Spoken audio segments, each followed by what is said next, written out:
নমস্কার কৃষ্ণপ্রেমী গুণী শ্রোতাজনেরা। জানবেন, যেখানে প্রেম সেখানে কিছু প্রাপ্তির ইচ্ছাই জাগ্রত হয় না, সেখানে শুধু দেবার ইচ্ছা প্রবল থাকে। সুদামা তার পবিত্র হৃদয় দিয়ে দ্বারকানাথের কাছে তাকে দর্শন করতে এসেছেন, কিছু প্রার্থনা করতে আসেননি। কয়েক মুষ্টি চিড়া নিয়ে এসেছেন দ্বারকানাথকে অর্পণ করার জন্য। তখন ভগবান জিজ্ঞাসা করলেন, বন্ধু, তোমার সংসার চলে কি করে? সুদামা চিন্তা করলেন, দুঃখ দারিদ্র এ তো আমার নিজের পাপের ফল। আমি প্রভুকে কষ্ট দিতে আসিনি। আমার কানাইয়ের বড় কোমল হৃদয়, এখনো যেন বালক স্বভাবের, আমাকে দেখে কেঁদে ফেলেছে। সুদামা 15 থেকে 20 দিন ধরে ক্ষুধার্ত ছিলেন। এই অবস্থায় এই সামান্য চিড়া তার কাছে গুরুত্বপূর্ণ বস্তু হলেও তা থেকে একটি দানাও গ্রহণ না করে তা প্রভুকে অর্পণ করার জন্য সঙ্গে নিয়ে এসেছেন। শ্রীকৃষ্ণ সুদামাকে পুনঃ পুনঃ জিজ্ঞাসা করছেন, তোমার সংসার চলছে কি করে?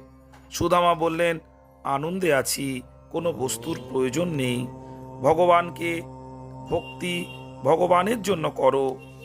যিনি খুব প্রেমের সঙ্গে পূজা করেন, জপ করেন, ভগবত স্মরণ করেন, তিনি সাত্ত্বিক আনন্দ লাভ করেন। তখন তিনি অনুভব করেন যে ভগবান আমার সঙ্গে রয়েছেন।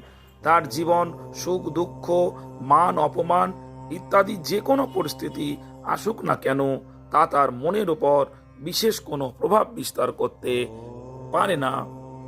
সংসারের সুখ দুঃখ কোনোটাই চিরস্থায়ী হয় না। সুখ দুঃখ যেন বাদলের মতো। মানুষ বাদলকে কম লক্ষ্য করে, সূর্যকেই বিশেষভাবে লক্ষ্য করে।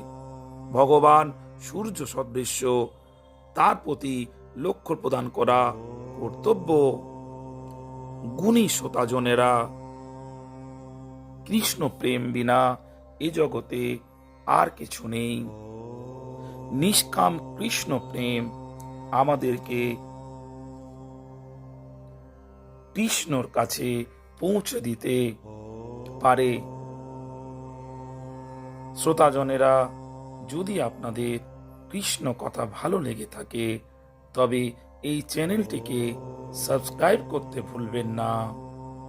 আর দিনে দিনে এই চ্যানেলের কথা শুনুন আর কৃষ্ণ প্রেম জাগরিত করুন। নমস্কার।